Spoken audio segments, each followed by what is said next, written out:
अस्सलाम वालेकुम। किसी की याद अचानक आपको बेचैन कर दे तो जानते हैं कि उसका क्या मतलब है। पहली निशानी, टेलीपैथी का सच।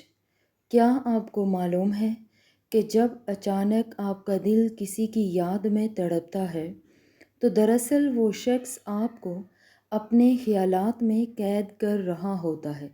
ये कोई इत्तेफाक नहीं बल्कि एक कदीम नफ्सियाती अमल है, जहाँ दो रूहें फासलों के बावजूद एक दूसरे के साथ बराह रास्त बातचीत कर रही होती हैं।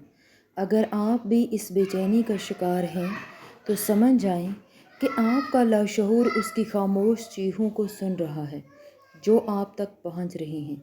ये इस बात का हतमी सबूत है कि वो इंसान अभी भी आपके गिर्द अपने ख्यालात का एक ऐसा जाल बुन रहा है जिसे आप चाह कर भी नहीं तोड़ सकती। दूसरी निशानी, लाशऊरी कैद का राज। कभी सोचा है कि वो कौन सी चीज़ है जो आपको उस इंसान को भूलने नहीं देती, हालांकि आप दिल से कोशिश कर चुके होते हैं। ये आपके दिमाग में छुपा वो लाशऊरी हुक है जो उस इंसान ने अपनी यादों के ज़रिए आपके जहन के सबसे गहरे हिस्से में गाड़ रखा है। जब वो याद आता है तो आपका पूरा वजूद एक अजीब सी बेचैनी में मुब्तला हो जाता है, क्योंकि आप अपनी ही यादों के कैदी बन चुके होते हैं। ये सच जानकर आप दंग रह जाएंगे कि वो शख्स आपके जहन को किसी रिमोट कंट्रोल की तरह अपनी मर्ज़ी से बार बार क्यों चला रहा है। तीसरी निशानी, ख्वाबों में छुपा खुफिया पैगाम। आप शायद इसे महज एक ख्वाब समझकर नज़रअंदाज कर देते हैं, मगर दर हकीकत वो ख्वाब आपके लाशऊर की एक बड़ी चीख होती है। जब आपका दिल दिन में बेचैन होता है तो उसका सीधा ताल्लुक उस ख्वाब से है जो पिछली रात आपकी आंखों में दस्तक दे कर गया था। ये वो खुफिया राब्ता है जो साबित करता है कि आपकी रूहें जिस्मानी तौर पर अलग होने के बावजूद एक दूसरे से जुड़ी हुई हैं। अगली बार जब ये बेचैनी हो तो याद रखें कि आपका लाशऊर आपको किसी ऐसी हकीकत से मिलवाने की कोशिश कर रहा है जिससे आप डरते हैं। चौथी निशानी, तकदीर का खेल। क्या आपने कभी महसूस किया है कि आपकी बेचैनी उस वक्त उरूज पर होती है जब आपका सामना उस इंसान से होने वाला होता है। यह कायनात का एक ऐसा खौफनाक खेल है जहाँ तकदीर आपको उस शख्स की तरफ धकेल रही है जिसे आप बरसों पहले भूल चुके थे। वो यादें जो आपके दिल में एक तूफ़ान बनकर उभरती हैं, दरअसल आपको बताती हैं कि अभी इस कहानी का इख्तिताम होना बाकी है। ये बेचैनी कोई बीमारी नहीं बल्कि तकदीर की वो जंजीर है जो आपको उस शख्स से दोबारा टकराने के लिए खींच रही है। पांचवी निशानी, जज्बाती तवानाई का वार। नफ्सियात के माहिरीन का मानना है कि जब आप किसी को शिद्दत से याद करते हैं तो आप अपनी जज्बाती तवानाई उस इंसान तक पहुंचा रहे होते हैं। जब वो शख्स आपकी तवानाई को जज्ब करता है तो वो भी आपकी तरह ही बेचैन होकर आपकी तरफ पलटता है। ये एक ऐसा ख़तरनाक जज्बाती साइकिल है जो आप दोनों को सुकून नहीं लेने देता और आपको बार बार एक दूसरे की तरफ लाता है। इस तड़प का मतलब ये है कि आप दोनों एक दूसरे के लिए नफ्सियाती तौर पर इस कदर अहम हो चुके हैं कि अब कोई भी फासला आपको नहीं रोक सकता। छठी निशानी, माजी की अधूरी खलश। आपका दिल इसलिए बेचैन है क्योंकि माजी के किसी नामुकम्मल जुमले या किसी अनकही बात में आपके जहन को एक बंद गली में कैद कर रखा है।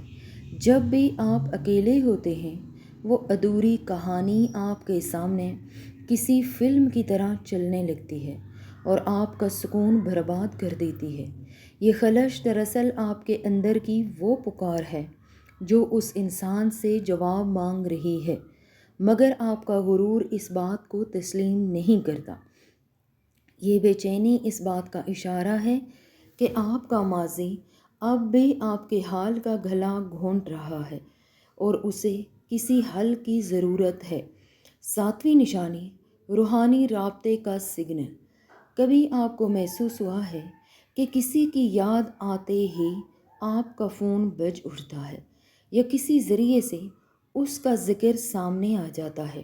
یہ کوئی اتفاق نہیں ہے، یہ آپ کے روحانی رابطے کا وہ طاقتور سگنل ہے جو ثابت کرتا ہے کہ آپ دونوں کے دل ایک ہی فریکوینسی پر دھڑکتے ہیں۔ جب وہ آپ کو یاد کرتا ہے تو آپ کا دل اس کا عکس بن کر آپ کو اس انسان کی موجودگی کا احساس دلاتا ہے۔ وہ کہیں دور بیٹھا ہے۔ یہ بے چینی دراصل آپ کے دل کا وہ الارم ہے جو آپ کو بتاتا ہے کہ کوئی خاص شخص اس وقت آپ کو شدت سے یاد کر رہا ہے۔ آٹھویں نشانی، کسی کی نظروں کا اثر۔ کیا آپ جانتے ہیں کہ کسی کی نظریں، چاہے وہ آپ کے سامنے نہ ہو، آپ کے وجود کو کس طرح ایک عجیب سی کپکپاہٹ میں مبتلا کر سکتی ہیں؟ یہ وہ جذباتی اثر ہے جو اس انسان کی سوچوں کے ذریعے آپ کے دل تک پہنچتا ہے اور آپ کو ہر لمحہ بے چین رکھتا ہے۔ آپ کا لاشعور اس انسان کے وجود کو اپنے ارد گرد محسوس کر رہا ہے، اسی لیے آپ کسی بھی محفل میں اکیلے محسوس کرتے ہیں۔ یہ اس بات کی گواہی ہے کہ وہ شخص آپ کے خیالات میں اس طرح گھس چکا ہے کہ اب اسے وہاں سے نکالنا ناممکن ہو چکا ہے۔ نویں نشانی، تڑپ کا نفسیاتی مہمہ۔ آپ کو یہ بے چینی کیوں ہوتی ہے؟ کیونکہ آپ کے دل کے کسی کونے میں یہ سچ چھپا ہے کہ آپ اسے کھونے کے لیے تیار نہیں تھے۔ یہ تڑپ دراصل آپ کے اندر کا وہ خوف ہے جو آپ کو یہ بتاتا ہے کہ وہ انسان اب کسی اور کا ہو چکا ہے یا آپ سے دور جا چکا ہے۔ اس کا مطلب یہ ہے کہ آپ کا دل اس حقیقت کو تسلیم کرنے سے انکاری ہے اور بار بار اسی بے چینی کی طرف لوٹ آتا ہے۔ یہ نفسیاتی مہمہ آپ کو تب تک نہیں چھوڑے گا جب تک آپ اس سچ کو قبول کر کے اپنے دل کو آزاد نہیں کر دیتے۔ 10ویں نشانی، کائنات کا آخری اشارہ۔ یہ اچانک ہونے والی بے چینی دراصل کائنات کی طرف سے ایک آخری اشارہ ہے کہ آپ کا اور اس شخص کا رشتہ ابھی تک باقی ہے۔ اگر آپ اسے نظر انداز کر دیں گے تو یہ بے چینی آپ کے اندر ایک ایسا خلا پیدا کر دے گی جسے کوئی دوسرا کبھی نہیں بھر سکے گا۔ یہ وقت ہے کہ آپ اپنے دل کی اس پکار کو سنیں، کیونکہ کائنات آپ کو اس سے دوبارہ ملوانے کے لیے حالات سازگار کر رہی ہے۔